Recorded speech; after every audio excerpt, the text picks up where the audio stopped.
O'zbekistonning barcha viloyatlarida qanday ob-havo bo'ladi? Assalomu alaykum, hurmatli tomoshabin. Bizning kanalda har kunlik va haftalik ob-havo ma'lumotlarini bilib olishingiz mumkin. Buning uchun video ostidagi bir dona like va podpisatsiya tugmachasini bosib qo'yishni unutmang.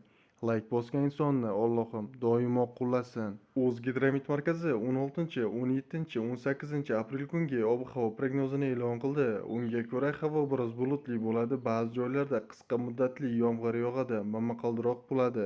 Shamol-g'arbdan 7-12 metr sekund tezlikda esadi, ba'zi joylarda 15-20 metr sekundgacha kuchayishi mumkin. Harorat 16, 17 aprel kuni kechasi 12-17 daraja, kunduzi 21-26 daraja, 18 aprel kuni kechasi 10-15 daraja, kunduzi 16-21 daraja issiq bo'ladi.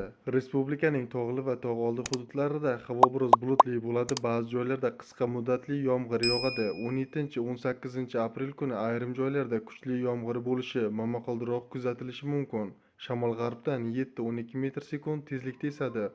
Ba'zi joylarda 15-20 metr sekundgacha kuchayishi mumkin. Harorat kechasi 16-17 aprelda 5-10 daraja, 18 aprelda 3-8 daraja issiq. Kunduzi 16 aprelda 12-17 daraja, 17 aprelda 10-15 daraja, 18 aprelda 8-13 daraja issiq bo'ladi. O'zingizni asrang, xayr, salomat bo'ling.